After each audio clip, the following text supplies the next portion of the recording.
The Broncos are heading to Los Angeles for a Monday night showdown with the Chargers and an opportunity to get back on track. We are getting you ready for kickoff. Hello, and thank you for joining us here in studio. I am Phil Milani alongside Sidney Jones and Eric Dalala. Guys, topic number one this week, talking about Russell Wilson's injured shoulder. Sidney, how concerned are you? I don't really think I'm concerned at all, Phil. As we know, Russell Wilson's going to do everything he possibly can to get his body right, get himself at 100%. He even said this week that his shoulder is getting better day by day. Every single day, it's getting a little bit better. And we all know how regimented Russell is in his process, his preparation, getting his body right. I don't think this week's any different despite the shoulder injury. I think he's going to get him out there and be ready to play.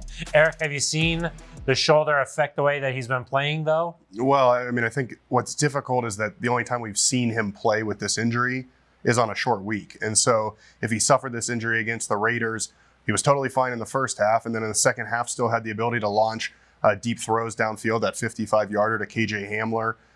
I just wonder, I want to see one more game before you decide one way or another, is it impacting his play? Because I think a lot of guys, when you play on a short week, just 4 days rest, it's going to be difficult to come back from anything. So, I don't know that it drastically impacted his play against the Colts, but there was a lot that didn't go right, not just for Russell, but the whole offense. And so I think it's hard to separate what could have been the shoulder, what could have just been offensive inefficiency. So I'm not ready to sit here and say, hey, Russ doesn't look right. I think, as Sidney mentioned, he knows his body the best. He's doing what he can to get it ready. And I do believe that on Monday against the Chargers, he's going to be able to execute what he needs to do. Okay, everybody knows he's got that hurt shoulder. What are some things he can do to protect himself a little bit out there? Yeah, Phil. Well, I think as an offense, maybe they run the ball a little bit more. Russ gets the ball out a little bit faster, doesn't hold on to it as much, has those quick passes. Maybe doesn't scramble around as much, stays within the pocket. Like Eric said, I don't know if we'll see any limitations from him. I think it's too soon to say that. So I think he plays the game as he should. I mean, if he's out there, that means he's ready to go. He should be able to do what he needs to do, right? Yeah, listen, it's football. It's a contact sport. It's a violent sport. You can only do so much. Right. But the offensive line should take it personally this week. Hey, we got to protect our quarterback. We've let him get a little bit dinged up. They got to find a way to keep him safe because all the other injuries are piling up. Okay, maybe you can survive them. You need Russell Wilson out there. Yeah, I mean, you lose Garrett Bowles. That's going to be a concern this week, especially with Khalil Mack on the other side. It does seem like this team is facing some adversity right now, and Russell Wilson talked about that a lot during his media availability this week. And the adversity, it builds you. It builds character. It builds perseverance. It builds all that greatness, all that tough stuff that people don't necessarily want to go through, and I'm willing to go through it. So I'm looking forward to the obstacles. I'm looking forward to come on the other end of it. Russ, definitely that motivator, always so positive out there, and they'll need that this week going up against this Chargers defense. A lot of talk this week about feast or famine for this Broncos offense. Sidney, what have you seen? Because they get the big plays and then it doesn't really result in points. Yeah, that's exactly it, Phil. You see these really big, great, explosive plays for them, but then they come out the next play and get a negative play, shoot themselves in the foot, like you said. I think really what Coach Hackett said this week, and he's mentioned it multiple times, the feast or famine this week, it really just comes down to the fundamentals for this offense. They need to go back to the basics, execute on those simple plays, be more efficient on first and second down. So it makes it easier for them on third down so they can finish these drives, score those points, get into the end zone. I really think that's it there. The red zone has not been pretty for this Broncos team, especially against the Colts. A couple of big mistakes down there late in that game. Eric, can they get this turned around this week? Well, you'd like to expect that that's going to normalize, that your performance, it's not like the Broncos are completely inept offensively. They had 4 red zone trips against the Colts. You just hope that some of the success in the middle of the field can follow you down inside the 20-yard line. But Sidney's right. It's about what you do on first and second down. These things are all connected. And when the Broncos are good on third and short and you're good on third and medium, but you're not good on third and long, and they've been in too many of those, that's a problem. And so the Broncos have to get positive plays. You got to run the football.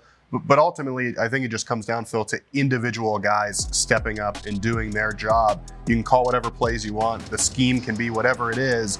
Individual guys have to make plays, can't have penalties, can't go backwards or drop a pass or throw an incompletion that should be a completion. All these things, everyone needs to look themselves in the mirror a little bit and say, I can do a little bit more I think that'll then help in the red zone. And that is the frustrating part, because at times this team looks good on offense, and then sometimes they look really, quite frankly, just bad.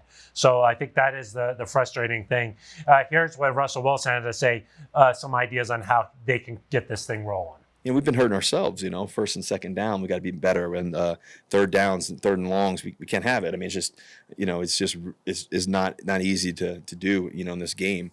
And so I think if we can give ourselves a better chance to be successful, the better we'll be. Time now for our final topic on this episode of Ready for Kickoff, and that is Justin Simmons this week, talking to the media, said this is a must-win game. Do you agree with him, Sydney? Yes, 100%, Phil. Justin said that this game is as urgent as it can be, and he's 100% right. You look at if the team falls to 2-4 versus winning this and going 3-3, there's a huge difference between those. They move on and advance to 3-3. They can really turn things around. And like Justin said, he has the faith in this team. He believes in this team to do that. They have the coaches, they have the players, they can make it happen. But if they fall to 2-4, it's going to be so much tougher. So yes, it is a must-win game. And it's not just 2-4; it's 2 division losses, guys, and then it's also a 3-game losing streak. And good teams tend not to lose those 3-game chunks. They tend to bounce back a little bit, Eric. Yeah, I mean, the Rams lost 3 in a row last year, and they went on to win the Super Bowl, so maybe a little bit of an outlier there.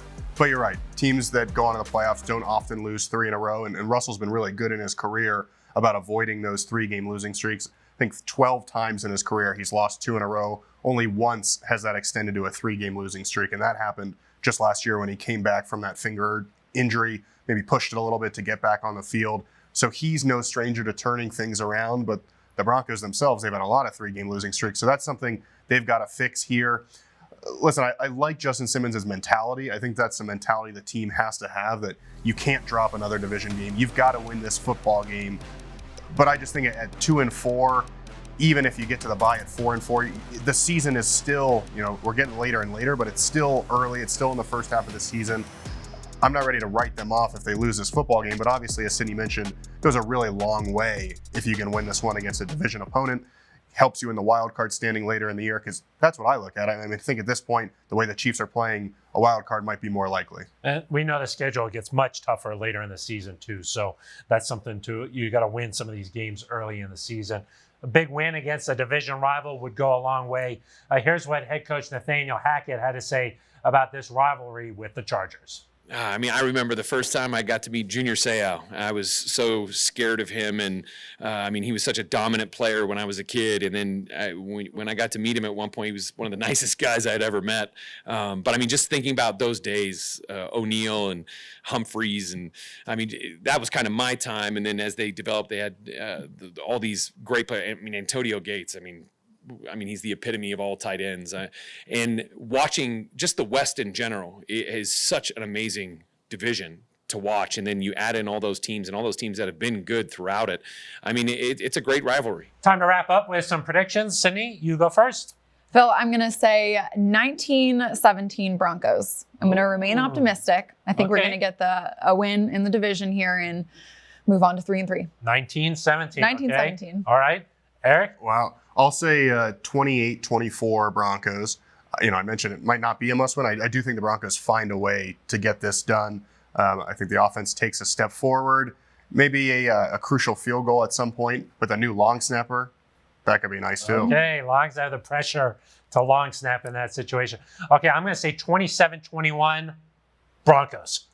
Some commenters last week said, maybe you guys should stop picking the Broncos. But we'll make it a clean sweep here for the Broncos as they set to face the Chargers on Monday Night Football. It's going to be a big game down there in Los Angeles. That's going to do it for us. For Eric Long and Sydney Jones, I'm Phil Milani. This has been Ready for Kickoff.